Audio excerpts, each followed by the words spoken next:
It's one of those mornings where I really, really wish that we had smell-o-vision for you at home because I'm telling you. It's been hard to work over there.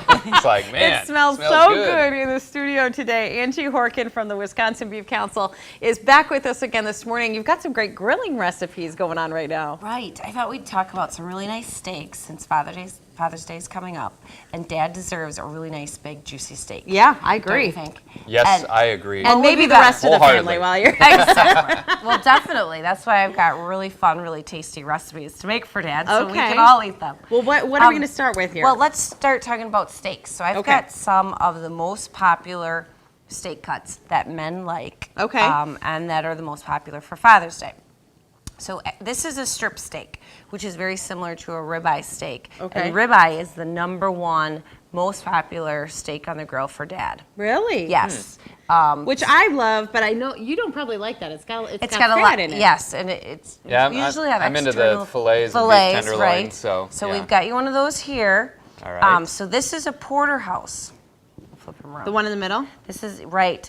This is a porterhouse, and it's the same as a T-bone, the same muscles, but with a porterhouse, your smaller side, which is the tenderloin, needs to be over 1 1/4 inches. That's how they classify them in the supermarket.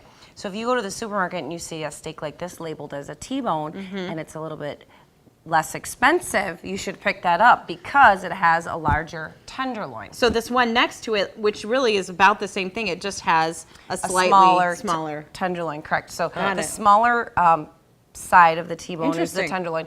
Now that larger side is the strip. Okay. So it's the New York strip or the loin. All right. And then also another great option I thought I'd show and I made for you guys is the flat iron.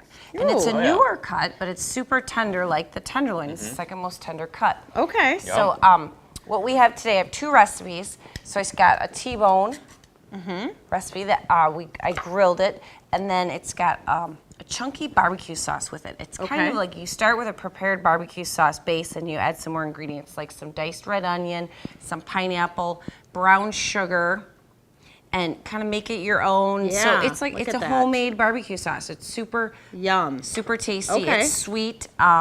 And then it's got a little chili powder in there too, so it's that sweet and hot mix. Nice. All right. So then, now this recipe is called Caribbean steaks with a grilled pineapple salad. Okay. And the recipe calls for ribeye, but I substituted in the flat iron, and you dust your steak with chili powder, red pepper, and cilantro. So you press that on 15 to 20 minutes beforehand, so a nice dry rub.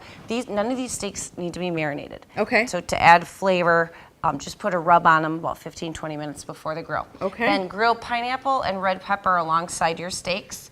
Dice them up. Squeeze in the juice from 1 lime in the pepper mix. Pepper mix, and then the juice from that lime, and then the zest from that lime. Yum. And mix that up, and you have a super delicious pineapple red pepper salad. Nice it's flavor called to go with it, almost like a salsa kind of. Almost like a salsa, right? To go with your steak.